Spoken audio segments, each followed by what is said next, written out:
Gold, trusted gold buyers. మీరు తాకట్టు పెట్టిన బంగారాన్ని విడిపించి ఈ రోజు ఉన్న మార్కెట్ ధరకు కొనబడను.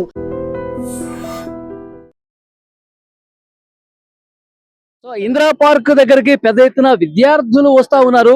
ఇక్కడ దేశవ్యాప్తంగా విద్యార్థులందరూ నిరసన తెలియజేస్తా ఉన్నారు. ఢిల్లీలో విద్యార్థుల లాఠీ చార్జికి నిరసనగా ఇందిరా పార్క్ పెద్ద ఎత్తున వాళ్ళకి అండగా నిలబడటం కోసం, వాళ్ళకి సపోర్ట్ చేయడం కోసం విద్యార్థులందరూ కూడా ఇక్కడ ఇందిరా పార్క్ వస్తా ఉన్నారు. ఏకేఎస్ అకాడమీ నుంచి చూడండి ఎంతమంది స్టూడెంట్స్ వచ్చారు ఇక్కడికి. ఒకవైపు కేటీఆర్ ధర్నా కొనసాగుతుంది ఇందిరా పార్క్ లో, మరోవైపు ఇక్కడ హైదరాబాద్ లో ఉన్నటువంటి చాలా అకాడమీస్ నుంచి ఐఏఎస్ ఐపీఎస్ గా ప్రిపేర్ అవుతున్నటువంటి చాలా మంది వాళ్ళు ఇక్కడికి వచ్చి నిరసన తెలియజేయడానికి వచ్చారు. లాఠీ చార్జికి వ్యతిరేకంగా, కేంద్ర ప్రభుత్వానికి వ్యతిరేకంగా గళం విప్పడానికి ఈ రోజు వచ్చినటువంటి పరిస్థితి ఉంది. బ్రదర్, ఏం చెప్తారు మీరు? పెద్ద ఎత్తున లాఠీ చార్జ్ జరుగుతుంది కదా, ఏం చెప్తారు? ఈ లాఠీ చార్జ్ జరగడం అనేది చాలా అనుకోని విషయం. మనం చేసేది ఏంటి? Peaceful protest. దీంట్లో గవర్నమెంట్ మనకు వినాల్సి, వాళ్ళు మన మాటలు వినాలి. మనం ఏమనుకున్నాం? పీస్ఫుల్ ప్రొటెస్ట్ చేద్దాం, పార్లమెంట్ కి మార్చ్ చేద్దాం, వాళ్ళు మనల్ని గుర్తిస్తారు అని మనం అనుకుంటే కొన్ని అనుకోకుండా లాఠీ చార్జ్ జరిగింది. దానికి మనం వ్యతిరేకిస్తున్నాం, కానీ మనం పీస్ఫుల్ ప్రొటెస్ట్ మాత్రమే చేస్తాం. అది మన స్టూడెంట్స్ యొక్క వాదం. ఓకే, సో ఇక్కడ చూడొచ్చు, ఇక చాలా మంది వస్తా ఉన్నారు, ఇంకా బస్సులన్నీ కూడా దిగుతా ఉన్నారు విద్యార్థులందరూ.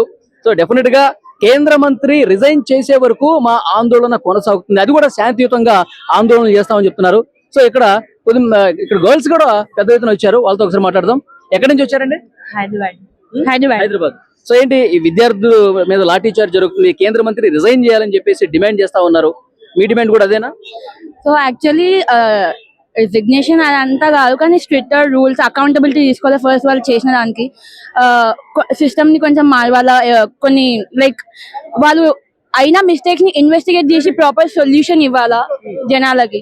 So that would be the final thing. Resignation ఒకటి అయిపోదు కదా సార్, వేరే వాళ్ళు వచ్చి మళ్ళీ అది కాదు అని.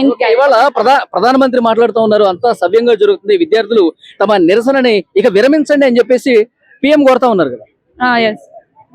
ఇవ్వాలా, like we are expecting for any solution in the end. So మీరు హైదరాబాద్ నుంచి వచ్చారండి? హలో, ఆంధ్ర. ఓకే, ఈ రోజు మీరు ఏం చెప్పదలుచుకున్నారు, ఏం చెప్దాం అనుకుంటున్నారు? స్టూడెంట్స్ అట్లా బ్రూటల్ గా హార్మ్ చేయడం అనేది కరెక్ట్ కాదని మా ఉద్దేశం. దేశ యువత అంతా కూడా నిరాశ నిస్పృహలతోని కొట్టుమిట్టాడుతున్నటువంటి సమయంలో మరి సిటిజన్స్ కాక్రోచ్ జనతా పార్టీ ఏదైతుందో వాళ్ళు బయటకు వచ్చి ప్రొటెస్ట్ చేస్తున్నటువంటి నేపథ్యంలో విద్యార్థులందరూ కూడా జమయి మాకు న్యాయం జరగాలని వాళ్ళు కోరుకుంటున్నారు.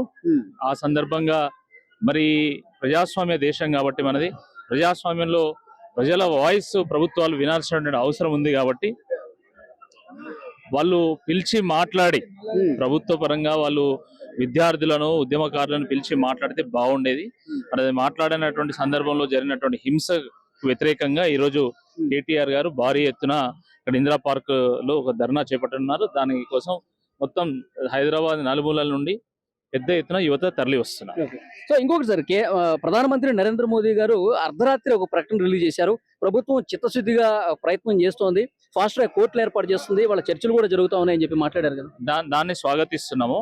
But at the same time కేంద్ర మంత్రి ధర్మేంద్ర ప్రధాన్ గారు దీనికి బాధ్యత తీసుకొని రాజీనామా చేయాలని చెప్తున్నటువంటి సందర్భంలో మరి దాని విషయంలో కూడా ప్రధానమంత్రి గారు స్పందిస్తే బాగుంటుంది. Thank you.